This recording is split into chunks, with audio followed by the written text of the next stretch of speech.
मित्रों, जय श्री कृष्ण। भगवान श्री कृष्ण बाल योगेश्वर हुए और सबसे बड़े योगी हमारे कृष्ण भगवान हैं। भगवान श्री कृष्ण से जुड़ी एक बहुत सुंदर सी कथा मैं आप सबके समक्ष रख रहा हूं। एक बार सारी गोपियों के साथ में भगवान श्री कृष्ण बैठे थे। सभी गोपियां उनके साथ में क्रीड़ा कर रही थी। कोई इधर खेल रहा है, कोई इधर खेल रहा है। भगवान श्री कृष्ण बड़े प्रसन्न हैं। कुछ गोपियां कहने लगी कि प्रभु, हम अपना आध्यात्मिक बल और पुष्ट करना चाहते हैं, इसके लिए हम क्या करें। भगवान श्री कृष्ण मुस्कुराते हैं और मन ही मन सोचते हैं कि बड़े भोले भक्त हैं ये।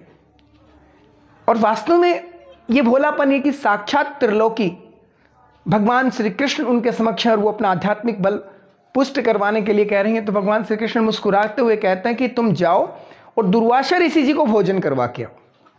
सारी गोपियां बड़ा प्रसन्न हो गई। दुर्वासा ऋषि यमुना के उस पार रहते थे। सभी गोपियों ने अपने अपने घर से बहुत सुंदर सुंदर थाल सजाए, भोजन के थाल सजाए और वो लाकर भगवान श्री कृष्ण के समक्ष रखे और कहने लगे कि हम दुर्वासा ऋषि जी के पास में ये भोजन लेकर जा रहे हैं। लेकिन यमुना जी हमें रास्ता नहीं दे रही, क्योंकि यमुना जी बहुत तीव्र धार में बह रही थी।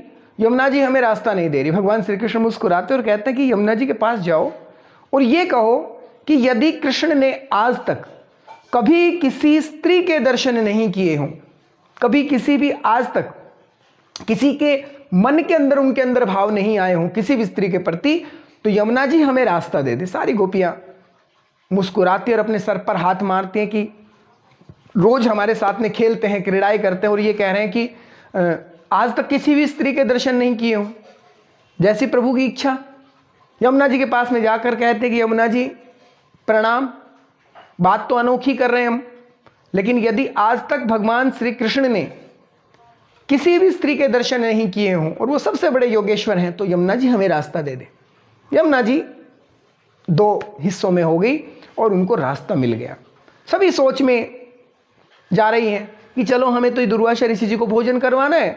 सभी की सभी गोपियां दुर्वासा ऋषि जी के समक्ष पहुंची। दुर्वासा ऋषि जी को प्रणाम किया और कहने लगे कि आज हम आपके लिए भोजन लेकर आए हैं, आज आप हमारा प्रसाद ग्रहण कीजिए। दुर्वासा ऋषि जी मुस्कुराते हैं और सारे का सारा भोजन रख लेते हैं। कहते हैं कि तो आप बैठिए, और सारा भोजन जितना भी वो बनाकर लेकर गई थी, सारे का सारा भोजन दुर्वासा ऋषि जी ने पा लिया। दुर्वासा ऋषि जी ने खत्म कर दिया। अब बचे उनके थाल कटोरे, तो दुर्वासा ऋषि जी ने वो भी उठा के उनके खा लिए कि चलो वापस जाने में इनको कठिनाई नहीं होगी। सारी की सारी गोपियां वापस यमुना जी के पास में आई और कहती हैं कि हमें रास्ता दो। अब रास्ता नहीं मिल रहा। वापस दुर्वासा ऋषि जी के पास में गई, कहने लगी कि हम जब आए थे तो हमारे पास में भोजन था, तो हमने यमुना जी से रास्ता मांग लिया, यमुना जी ने हमें रास्ता दे दिया, लेकिन हम अब वापस कैसे जाएं? यमुना जी तो उसी तीव्र गति से बह रही है। तो दुर्वासा ऋषि जी कहने लगे कि आए तब क्या कहा था? बोला हमने तो ये कहा था कि भगवान श्री कृष्ण ने आज तक यदि किसी भी स्त्री के दर्शन भी नहीं किए हों तो यमुना जी हमें रास्ता दे दो, और यमुना जी ने हमें रास्ता दे दिया। दुर्वासा ऋषि जी मुस्कुराते और कहते हैं कि बहुत अच्छी बात है, अब वापस जाओ यमुना जी के पास में और जाकर ये कहना कि यदि दुर्वासा ऋषि जी ने सुबह से आज यदि अन्न का एक दाना भी ग्रहण नहीं किया है, यदि आज सुबह से वो पूर्ण उपवास में है, तो यमुना जी हमें रास्ता दे दीजिए। अब सारी की सारी अपना सर पकड़ के वहीं पर बैठ गई कि हमारे थाली कटोरियां तक इन्होंने नहीं छोड़ी और ये कह रहे कि अन्न का एक दाना तक मुंह में नहीं लिया। सारी की सारी गोपियां एक दूसरे की तरफ देखती है और जाकर कहती है यमुना जी, अब कहना तो पड़ेगा क्योंकि दुर्वासा ऋषि जी ने कहा है, बड़े क्रोधी हैं। जाकर कहते कि यमुना जी हमें रास्ता दे दो। दुर्वासा ऋषि जी ने यदि कुछ नहीं खाया हो तो एक दो ने तो अपने मुंह में ही वो बात रख ली। अब यमुना जी ने रास्ता दे दिया।